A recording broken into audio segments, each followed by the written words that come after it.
نماز فجر کی سنتیں ادا کرنے کے بعد جو شخص یہ صورت پڑھتا ہے وہ اللہ سے قیمتی چیز بھی مانگ لے تو اللہ تبارک و تعالی خوشی خوشی عطا فرما دیتا ہے۔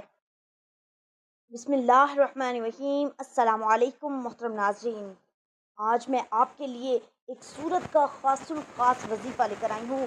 یہ وظیفہ کرنے سے آپ اللہ پاک سے قیمتی چیز بھی مانگ دیں، اللہ تبارک و تعالی خوشی خوشی عطا فرما دیتا ہے۔ اللہ والو، اگر کوئی سمجھتا ہے کہ اس کے پاس روپے پیسوں کی کمی ہے تو اس سورت کو فجر کی سنتوں کے بعد تلاوت کرے۔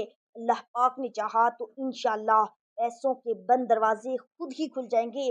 صحیح مسلم کی روایت میں ہے کہ رسول کریم صلی اللہ علیہ وسلم نے فرمایا، جو شخص فجر کی نماز پڑھ لیتا ہے وہ اللہ رب العزت کے ذمے میں آ جاتا ہے، یعنی جو شخص نماز فجر کا فریضہ ادا کر لیتا ہے وہ اللہ کی حفاظت میں آ جاتا ہے، اسے کوئی بھی نقصان نہیں پہنچا سکتا۔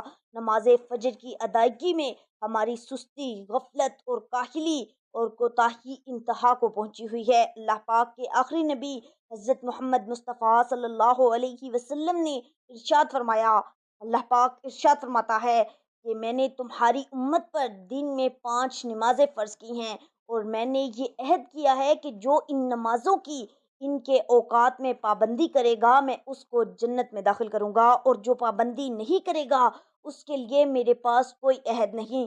اللہ پاک قرآن کریم میں ارشاد فرماتا ہے، رب کی پاکی بولو سورج چمکنے سے پہلے اور اس کے ڈوبنے سے پہلے۔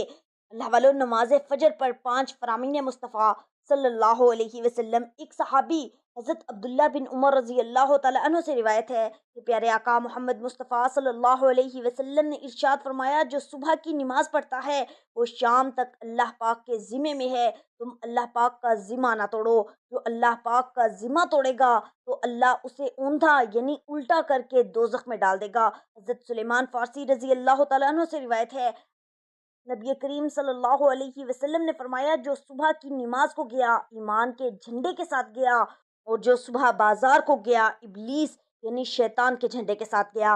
حضرت عمارہ بن عویہ رضی اللہ تعالیٰ عنہ فرماتی ہیں، میں نے نبی کریم صلی اللہ علیہ وسلم کو فرماتے ہوئے سنا، جس نے سورج کے طلوع و غروب ہونے سے پہلے نماز ادا کی یعنی فجر اور عصر کی، وہ ہرگز جہنم میں داخل نہ ہوگا۔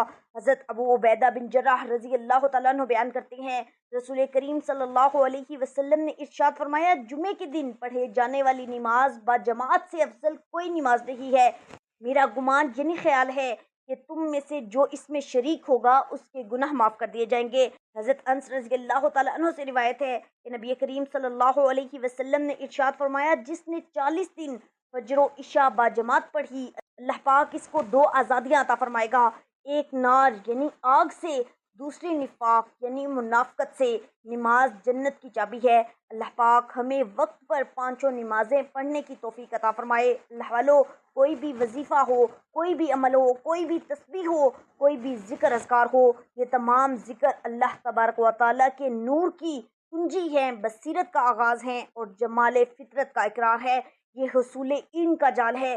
ذاکر کے ذکر میں، زاہد کی فکر میں خالق آفات کی جھلک نظر آتی ہے۔ یہ تمام اذکار دراصل خالق حقیقی سے رابطے کی ایک شکل ہے۔ سورۃ العنکبوت کی آیت نمبر 45 میں ارشاد ربانی ہے، اور یقین کرو کہ اللہ کا ذکر ہر چیز سے بزرگ و برتر ہے۔ اللہ کے ذکر میں نماز، تلاوت قرآن حکیم، دعا اور استغفار سب شامل ہے۔ ذکر اللہ کی بڑی عظمت، اہمیت اور برکات ہیں۔ اللہ کے ذکر سے اللہ کا قرب نصیب ہوتا ہے اور انسان کی روحانی ترقی ہوتی ہے۔ ذکر اللہ سے دل منور ہو جاتے ہیں۔ ذکر اللہ ہی وہ راستہ اور دروازہ ہے جس کے ذریعے ایک بندہ بارگاہ الہی تک پہنچ سکتا ہے۔ حضرت ابو ہریرہ اور حضرت ابو سعید خدری رضی اللہ تعالیٰ عنہ سے روایت ہے کہ رسول کریم صلی اللہ علیہ وسلم نے فرمایا، جب بھی اور جہاں بھی کچھ بندگان خدا اللہ کا ذکر کرتے ہیں تو لازمی طور پر فرشتے ہر طرف سے ان کے گرد جمع ہو جاتے ہیں اور ان کو گھیر لیتے ہیں، اور رحمت الہی ان پر چھا جاتی ہے اور ان کو اپنے سائے میں لے لیتی ہے، اور اللہ اپنے مقربین فرشتوں سے ان کا ذکر کرتے ہیں۔ تو اللہ کے ذکر کو اپنے دل میں بڑھاتے ہوئے اور اس کی مدد کی چنگاری کو اپنے اندر روشن کرتے ہوئے آج آپ کی خدمت میں ذات پاک کے ذکر کے حوالے سے ایک ایسا وظیفہ پیش کیا جا رہا ہے جو 1400 سال سے چھپی غیبی مدد کی تسبیح کا وظیفہ ہے۔ جو شخص فجر کی سنتوں کے بعد اس کو پڑھ لیتا ہے، غیب سے اس کو دولت ہی دولت ملے گی، دولت بارش کی طرح برسنا شروع ہو جائے گی۔ دولت کے حوالے سے اس کے جتنے بھی مسائل ہوں گے وہ انشاءاللہ فوراً حل ہو جائیں گے، اس کی مشکلات آسانیوں میں بدل جائیں گی۔ اللہ پاک اس کے لیے رزق کے دروازے کھول دیں گے، اس کی غیبی خزانوں سے مدد کریں گے۔ آج کا وظیفہ قرآن پاک کی ایک سورت پڑھ کر کرنے کا وظیفہ ہے۔ قرآن پاک کی یہ سورت پڑھ کر دعا کرو، ہر مصیبت، دکھ، درد، تکلیف صرف ایک سورت سے حل۔ ویسے تو دن رات کے بہت سے وظائف ہیں، لیکن آج آپ کی خدمت میں یہ وظیفہ لے کر حاضر ہوئی ہوں۔ نماز فجر کی سنتوں کے بعد ایک سورت کا بہت ہی مجرب اور طاقتور وظیفہ ہے۔ آج کا عمل یہ ایک ایسا عمل ہے جس کی رحمتیں، برکتیں، فضیلتیں آپ خود اپنی آنکھوں سے دیکھیں گے۔ آج کی اس خاص وظیفے کے ساتھ درود ابراہیمی پڑھیں گے تو یقین جانیں درود پاک کی اور اس عمل کی برکت سے ہماری حاجات فوراً اللہ رب العزت کی بارگاہ میں قبول و منظور ہو جائیں گی۔ نماز فجر کے بعد یہ عمل کرنے سے انشاءاللہ آپ پر رزق کے دروازے کھل جائیں گے۔ اگر آپ کو مالی پریشانی ہے، آپ لوگ غریب ہیں، آپ کی جیب میں پیسہ نہیں، تو فجر کے بعد یہ وظیفہ کر لیں، آپ کو غیب سے مدد حاصل ہوگی، آپ معجزات کو اپنی آنکھوں سے دیکھو گے۔ اللہ والو، آج ہر کوئی چاہتا ہے کہ ایسا وظیفہ ملے کہ اس کی پریشانیاں ختم ہو جائیں، اس کی بے روزگاری ختم ہو جائے۔ اگر اسے دولت چاہیے تو اس کو دولت مل جائے، اگر اس کی کوئی حاجت ہے تو اس کی یہ حاجت پوری ہو جائے۔ آج میں جو عمل آپ کو بتانے جا رہی ہوں، آپ نے ویسے ہی اس عمل کو کر لینا ہے۔ جو میں فوائد بتا رہی ہوں یہ تو کم ہے، آپ کو اس سے زیادہ ملے گا۔ رزق اور دولت کے بند دروازے اگر نہ کھل جائیں تو پھر مجھے کہنا۔ یہ خاص عمل کرنے سے فوری مدد ملتی ہے۔ یہ عمل جو بھی کرتا ہے دولت سے کھیلنے لگ جاتا ہے۔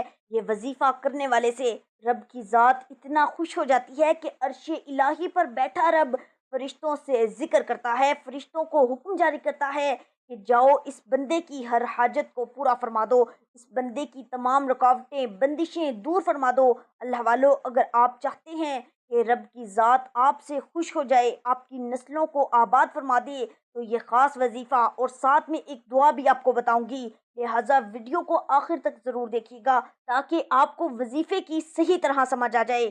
آپ نے اس وظیفے کو کسی صورت نہیں چھوڑنا۔ اللہ کی ذات جب دینے پر آتی ہے تو نہ شکلیں دیکھتی ہے نہ اعمال دیکھتی ہے۔ رب کی ذات جس بندے سے راضی ہو جائے اس کی نسلوں کو آباد فرما دیتی ہے۔ اگر آپ بھی اپنی نسلوں کو آباد دیکھنا چاہتے ہیں، اپنے گھر سے بے سکونی کا، بے برکتی کا خاتمہ چاہتے ہیں، تو یہ خاص وظیفہ کسی صورت نہ چھوڑنا۔ یہ وظیفہ اتنا آسان اور مجرب ہے اور اس کا کرشمہ دیکھو گے کہ کیسے آپ کے اوپر اللہ کی کرم نوازیاں ہونا شروع ہو جائیں گی۔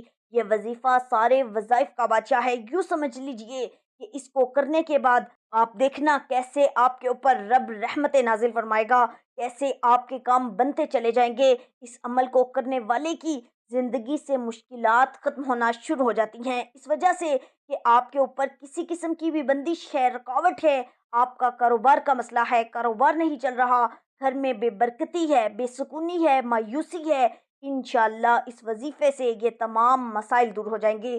اس عمل کو کرنے کے بعد انشاءاللہ آپ کے اوپر سے ہر طرح کی بندشیں، رکاوٹیں ٹوٹ جائیں گی، آپ کی زندگی میں خوشیاں اور خوشحالیاں آ جائیں گی، آپ کی حاجتیں پوری ہوں گی، آپ کے مقاصد جو بھی ہیں وہ انشاءاللہ پورے ہو جائیں گے۔ آپ کسی کام میں لگے ہو، آپ کو کوئی فائدہ نہیں مل رہا، تو اس عمل کے کرنے کے بعد ہر طرح کی بندش، رکاوٹ، نظر اور حسد جب دور ہو جائے گی تو آپ کی تمام حاجتیں پوری ہو جائیں گی، جو بھی آپ کے مسئلے مسائل ہیں انشاءاللہ وہ دور ہو جائیں گے۔ اور صرف ایک تسبیح پڑھیں گے اور اس وظیفے کی برکت سے دولت آپ کے ہاتھوں میں ہوگی، آپ کے ہاتھوں میں پیسہ ہوگا، انشاءاللہ غیب سے آپ کے لیے دولت کا بندوبست ہو جائے گا۔ یہ جو وظیفہ میں آپ کو بتانے جا رہی ہوں یہ بہت ہی خاص وظیفہ ہے۔ صحیح مسلم کی روایت میں ہے کہ رسول کریم صلی اللہ علیہ وسلم نے فرمایا، جو شخص فجر کی نماز پڑھ لیتا ہے وہ اللہ کے ذمے میں آ جاتا ہے، یعنی جو شخص نماز فجر کا فریضہ ادا کر لیتا ہے وہ اللہ کی حفاظت میں آ جاتا ہے، اسے کوئی بھی نقصان نہیں پہنچا سکتا۔ نماز اسلام کے 5 بنیادی ارکان میں سے ایک اہم رکن ہے اور دین کا ستون کہلاتی ہے۔ یہ اللہ تعالیٰ کے ساتھ بندے کا براہ راست تعلق قائم کرنے کا ذریعہ ہے۔ قرآن کریم اور احادیث مبارکہ میں نماز کی فضیلت، اہمیت اور اس کے ثواب کو بارہا بیان کیا گیا ہے۔ اس کے علاوہ فجر کی نماز کی اپنی خاص اہمیت اور فضیلت ہے جو اسے دیگر نمازوں میں نمایاں کرتی ہے۔ نبی کریم صلی اللہ علیہ وسلم نے فرمایا، نماز دین کا ستون ہے، جس نے اسے قائم کیا اس نے دین کو قائم کیا، اور جس نے اسے چھوڑا اس نے دین کو چھوڑ دیا۔ یہ حدیث واضح کرتی ہے کہ نماز کے بغیر دین مکمل نہیں ہو سکتا۔ اللہ سے قربت کا ذریعہ نماز بندے کو اللہ کے قریب لاتی ہے۔ نبی کریم صلی اللہ علیہ وسلم نے فرمایا، بندہ اپنے رب کے سب سے زیادہ قریب اس وقت ہوتا ہے جب وہ سجدے کی حالت میں ہوتا ہے، لہٰذا اس وقت خوب دعا مانگا کرو۔ سجدہ ایسی حالت ہے جہاں بندہ اپنی عاجزی اور اللہ کی عظمت کا اقرار کرتا ہے۔ گناہوں کی معافی، نماز گناہوں کا کفارہ ہے۔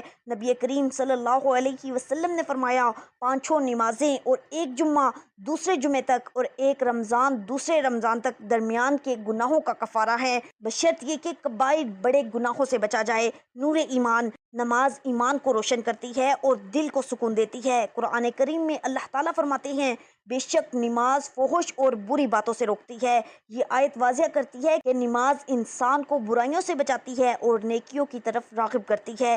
جنت کی ضمانت، نبی کریم صلی اللہ علیہ وسلم نے فرمایا، جس نے 5 نمازیں پابندی سے ادا کی وہ جنت میں داخل ہوگا۔ نماز جنت کا راستہ ہموار کرتی ہے اور قیامت کے دن نجات کا ذریعہ بنتی ہے۔ قیامت کے دن سب سے پہلے پوچھ، نبی کریم صلی اللہ علیہ وسلم نے فرمایا، قیامت کے دن سب سے پہلے انسان سے اس کی نماز کے بارے میں پوچھا جائے گا۔ اگر وہ ٹھیک ہوئی تو باقی اعمال بھی ٹھیک ہوں گے، اور اگر وہ خراب ہوئی تو باقی اعمال بھی خراب ہوں گے۔ اس سے نماز کی اہمیت اور اس کی پابندی کی ضرورت واضح ہوتی ہے۔ روحانی سکون، نماز دل کو اطمینان دیتی ہے۔ قرآن کریم میں ارشاد ہے، بے شک دلوں کا سکون اللہ کے ذکر میں ہے۔ نماز کے جسمانی حرکات جیسے قیام، رکوع، سجدہ اور تشہد جسم کو ورزش فراہم کرتے ہیں جو صحت کے لیے مفید ہیں۔ 5 وقت کی نماز انسان کو وقت کی پابندی اور نظم سکھاتی ہے۔ فجر کی نماز 5 فرض نمازوں میں سے ایک ہے، لیکن اس کی فضیلت اور اہمیت کے حوالے سے قرآن و حدیث میں خصوصی ذکر ملتا ہے۔ فجر کی نماز صبح صادق سے طلوع آفتاب سے پہلے ادا کی جاتی ہے اور یہ وقت اللہ کی رحمتوں اور برکتوں سے بھرپور ہوتا ہے۔ سورۃ الاسراء میں اللہ تعالیٰ فرماتے ہیں، رات کے وقت تہجد پڑھا کرو، یہ تمہارے لیے اضافی نفل ہے، قریب ہے کہ تمہارا رب تمہیں مقام محمود پر پہنچائے، اور صبح کی نماز پڑھا کرو، بے شک صبح کی نماز مشہود ہے۔ اس آیت میں صبح کی نماز سے مراد فجر کی نماز ہے جو فرشتوں کے مشاہدے میں ہوتی ہے۔ دن اور رات کے فرشتے اس وقت موجود ہوتے ہیں جو اس کی عظمت کو بڑھاتے ہیں۔ سورۃ التکویر میں اللہ تعالیٰ ارشاد فرماتے ہیں، سورۃ التکویر میں اللہ تعالیٰ نے فجر کے وقت کی قسم کھائی، قسم ہے فجر کی اور رات کی جب وہ ساکت ہو جاتی ہے۔ اللہ کا اس وقت کی قسم کھانا اس کی عظمت اور برکت کی دلیل ہے۔ نبی کریم صلی اللہ علیہ وسلم نے فرمایا، جو شخص فجر کی نماز جماعت سے پڑھتا ہے وہ اللہ کی حفاظت میں ہوتا ہے۔ یہ حدیث فجر کی جماعت کی اہمیت کو ظاہر کرتی ہے کہ اس سے بندہ اللہ کی پناہ مانگتا ہے۔ جنت کی بشارت، نبی کریم صلی اللہ علیہ وسلم نے فرمایا، جو شخص فجر اور عشاء کی نمازیں پڑھتا ہے وہ جنت میں داخل ہوگا۔ فجر اور عشاء کی نمازیں مشکل وقتوں میں ہوتی ہیں، اس لیے ان کا ثواب بہت زیادہ ہے۔ نبی کریم صلی اللہ علیہ وسلم نے فرمایا، جو شخص فجر کی نماز پڑھتا ہے اس کے چہرے پر قیامت کے دن نور کامل ہوگا۔ یہ نور ایمان کی علامت اور اللہ کی رحمت کا ثبوت ہے۔ نبی کریم صلی اللہ علیہ وسلم نے فرمایا، فجر کی 2 رکعت سنت دنیا اور اس کی ہر چیز سے بہتر ہیں۔ اس سے ظاہر ہوتا ہے کہ فجر کی سنت کا ثواب کتنا عظیم ہے۔ نبی کریم صلی اللہ علیہ وسلم نے فرمایا، فجر کی نماز کے وقت رات اور دن کے فرشتے جمع ہوتے ہیں اور تمہاری نماز کی گواہی دیتے ہیں۔ یہ وقت اللہ کی رحمت اور فرشتوں کی موجودگی سے بھرپور ہوتا ہے۔ فجر کی نماز کے بعد اللہ کا ذکر، تسبیحات اور دعائیں مانگیں، یہ وقت دعاؤں کی قبولیت کا ہے۔ فجر کی نماز نہ پڑھنے والا اللہ کی خاص حفاظت سے محروم ہو جاتا ہے۔ فجر کی نماز نہ پڑھنے سے دن بھر سستی اور کاہلی رہتی ہے کیونکہ شیطان کی گرہیں نہیں کھلتی۔ فجر کی نماز کا ثواب جنت کی ضمانت اور نور کامل ہے، اسے چھوڑنے والا اس عظیم ثواب سے محروم رہ جاتا ہے۔ فجر کی نماز ترک کرنے سے ایمان کمزور ہوتا ہے اور انسان گناہوں کی طرف مائل ہو جاتا ہے۔ فجر کی نماز پڑھنے کے بعد آپ قرآن کریم کی تلاوت کریں۔ قرآن کریم اللہ کی سچی کتاب ہے، یہ اللہ کا پیغام اپنے بندوں کے نام ہے۔ اللہ والو، یہ بے حد خاص عمل ہے۔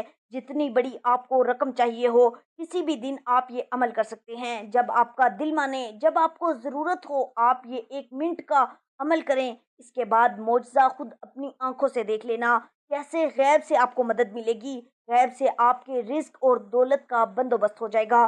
سب سے پہلے آپ نے درود پاک پڑھنا ہے۔ درود پاک آپ کوئی سا بھی پڑھ لیں، صلی اللہ علیہ محمد پڑھ لیں، صلی اللہ علیہ وسلم پڑھ لیں، یا نماز والا درود پاک درود ابراہیمی پڑھ لیں۔ اس کے بعد آپ نے اعوذ باللہ من الشیطان الرجیم بسم اللہ الرحمن الرحیم پڑھ کر وظیفے کا آغاز کرنا ہے۔ اس کے بعد آپ نے 100 مرتبہ ایک تسبیح پڑھنی ہے، وہ اللہ پاک کے مبارک نام کی تسبیح ہے۔ کون سا نام؟ یا حیو یا قیوم۔ یا حیو یا قیوم کے بے شمار فائدے ہیں۔ یا حیو یا قیوم کا وظیفہ کرنے والے کو اللہ تبارک و تعالی عزت اور دولت عطا فرماتا ہے۔ اس وظیفے کو کرنے والے کو ظالم بادشاہ کے خوف سے نجات مل جاتی ہے اور پڑھنے والے کو سکون نصیب ہوتا ہے۔ اللہ والو، یہ 2 نام روزانہ پڑھ لو، پھر معجزہ آپ خود اپنی آنکھوں سے دیکھو گے۔ 2 ناموں کا ایک مجموعی وظیفہ ہے۔ نبی پاک صلی اللہ علیہ وسلم نے حضرت فاطمہ رضی اللہ تعالی عنہا کو بھی ان ناموں کے پڑھنے کی تلقین فرمائی۔ اکابرین کا کہنا ہے کہ اگر ان اعمال کو اس طرح پڑھ لیا جائے تو اس میں بے شمار فائدے ذکر کیے گئے ہیں، وہ آپ کو حاصل ہوں گے۔ اللہ والو، ان 2 ناموں یعنی یا حیو یا قیوم کو آپ نے کسی بھی دن فجر کی نماز کی سنتوں کے بعد بیٹھ کر 100 بار پڑھ لینا ہے۔ اس کے بعد 3 مرتبہ سورہ مزمل پڑھنی ہے۔ اس کے بعد آخر میں آپ نے اتنا ہی درود پاک پڑھنا ہے جتنا آپ نے وظیفہ شروع کرنے سے پہلے پڑھا تھا۔ اگر آپ کا کوئی بھی وظیفہ آپ کے کام نہیں آ رہا تو یہ عمل لازمی کر کے دیکھ لیں۔ انشاءاللہ اس عمل کے بعد یہ پتہ چلے گا کہ وظائف کام کیسے کرتے ہیں۔ ساری زندگی عمل کرتے رہو گے اور دونوں ہاتھوں سے دولت سمیٹتے رہو گے۔ جس نے اس عمل کو کیا، مال و دولت بے حساب پایا۔ عمل لازمی کر کے دیکھیں۔ اس عمل کو کسی بھی دن فجر کی سنتوں کے بعد کر سکتے ہیں۔ جو بھی آپ کی زندگی میں مشکلات چل رہی ہیں وہ انشاءاللہ دور ہو جائیں گی۔ آپ کی زندگی میں خوشیاں آ جائیں گی، آپ کی زندگی میں آسانیاں آ جائیں گی، آپ کے گھر میں، آپ کے کاروبار میں رحمتیں برکتیں آ جائیں گی، آپ کے رزق کی پریشانی ختم ہو جائے گی، آپ کے قرض غیب سے ادا ہو جائیں گے۔ اللہ پاک ایسا سبب پیدا فرمائیں گے کہ اس کے علاوہ آپ اور بھی بہت کچھ اس کی برکات دیکھیں گے۔ بس مکمل یقین اللہ تبارک و تعالیٰ پر ہونا چاہیے۔ کامل یقین کے ساتھ اس کو پڑھیں اور عمل بھی کریں۔ 5 وقت نماز کی پابندی کریں، نماز ضرور پڑھیں۔ جب تک 5 وقت نماز نہیں پڑھیں گے کوئی وظیفہ اثر نہیں کرے گا۔ سب سے پہلی شرط نماز، کہ جو بھی آپ وظیفہ کریں اس میں سب سے پہلے ہے کہ 5 وقت خشوع و خضوع کے ساتھ نماز پڑھیں۔ اللہ تعالیٰ ہمیں دین کی بات سننے، سمجھنے اور اس پر عمل کرنے کی طاقت و توفیق عطا فرمائے۔ اللہ تعالیٰ آپ سب کو خوش اور آباد رکھے، ہمیشہ ہنستے اور مسکراتے رہیں۔ ملتے ہیں انشاءاللہ ایک اور وظیفے کے ساتھ۔ تب تک کے لیے اپنا بہت سارا خیال رکھیے گا اور اپنے اس چینل کا بھی۔ اللہ نگہبان۔